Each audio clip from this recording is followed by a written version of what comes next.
Warning: the following context may include scary sequences of light horror and many thrills. Some gruesome descriptions involving children may be present in some chapters. Some material may be unsettling to certain audiences. But don't worry, everything will be okay. Probably.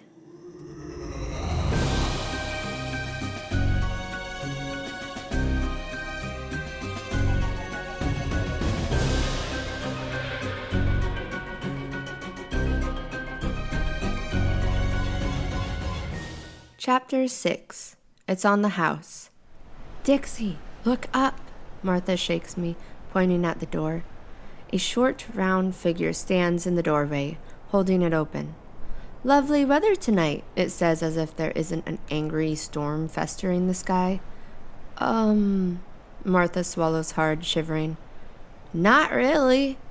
I can't help but stare. The figure seems so human and normal, and yet the situation is more strange, more supernatural than anything I could imagine. Would you like to come in and dry off? The figure speaks again. It appears to be a woman. The voice is soft but slightly brittle. Martha looks at me for an answer. I shrug my shoulders, because at this point, what else are we going to do?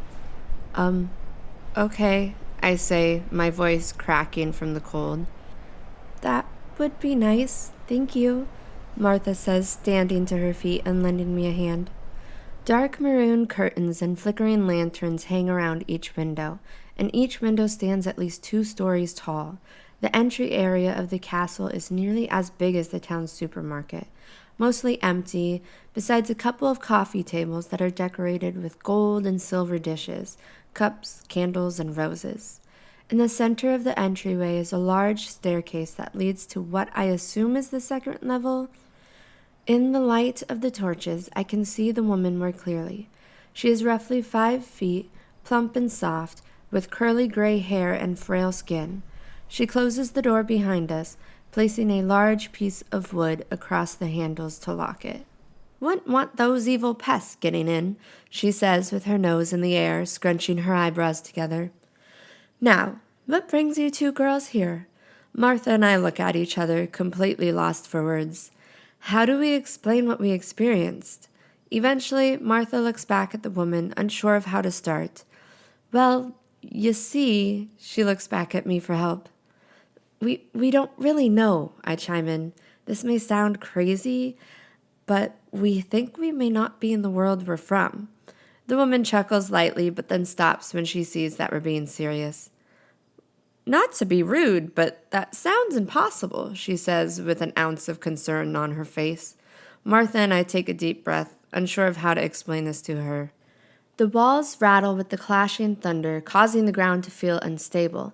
Martha puts her arms out as if to balance herself, and I grab my ears. The lady continues to stand in front of us, unfazed.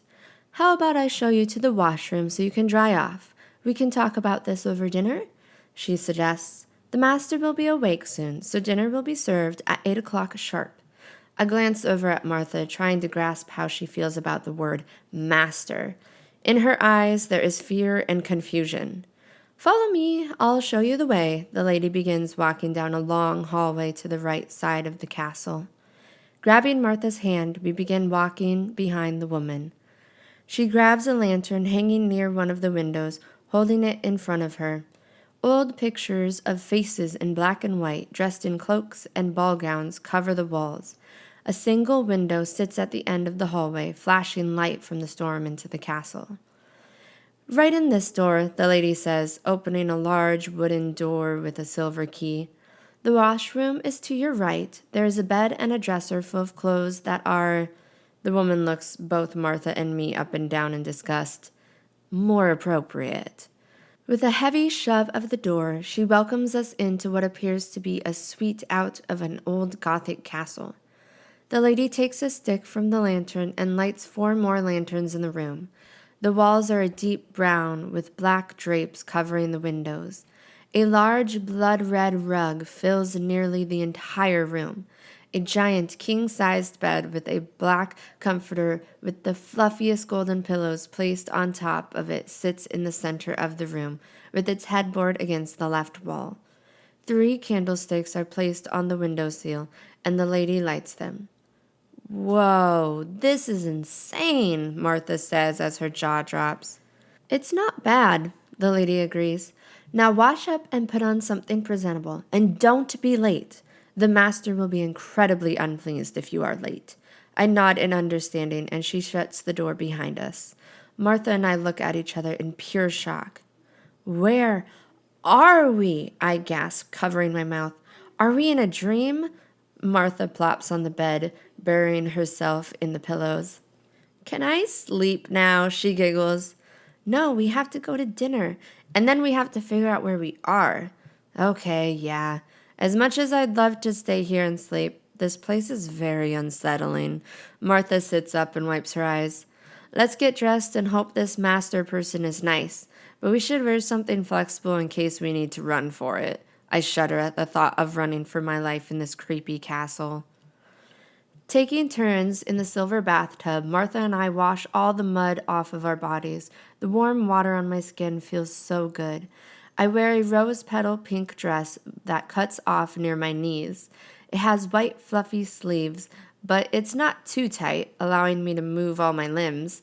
Martha puts on a green and black gothic dress that reaches halfway down her shins. It is laced up in the back with a black ribbon. We should change our shoes, she suggests, pointing to a tote of heels and lace-up boots. Of course, we both choose the boots. We look at the metal clock hanging in the right side corner of the room. It is nearly 8 o'clock. Grabbing hands, we both take a deep breath and walk down the hall together. When we reach the lobby, the lady is there waiting for us. She holds 2 torches with candles on top of them and hands them to us. She gestures to a hallway behind the staircase and begins walking. The kitchen is right this way, she says. Excuse me, but what is your name? Martha asks politely, and come to think of it, she did never mention it. Bethia, it's a family name, she tells us, aware that it might seem uncommon. How about you, dears? I'm Martha. She looks at me for permission to tell her my name. I nod. And she is Dixie. Nice, dears, she says, sounding rather uninterested. The hallway is, once again, long and creepy, with old pictures hanging from the wall. Who are those people? Martha asks. Bethia answers quickly without looking at any of the pictures to check whose faces were passing. Just past family members of the master. The hallway ends and we reach a huge room, what I'd imagine to be a ballroom at one point. The ceiling stood 3 stories high and the giant windows were draped with red velvet curtains, and silver trim covered the entire room. A single table sat at the center of the room, long and skinny, with wooden benches on either side. 2 chairs with coffin-like backs sit at both ends of the table. They resembled old thrones. What do you suppose this place used to be? Martha whispers to me as we follow Bethia to the table. Maybe some old Gothic banquet ballroom? Martha nods. I'm not sure, though. We could ask. The master prefers not to speak of old times, Bethia tells us, indicating that she heard our whispers. How come? Martha asks. I too am curious, but I'm too scared to ask. Remember the old pictures on the wall? Have you heard me mention anyone else living here besides the master? Oh, that makes sense, Martha says, feeling bad to have asked. That's so sad, I say in a hushed voice. The table is set with an unimaginable amount of food. For only one person, well, and Bethia, living here, this sure is a lot of food.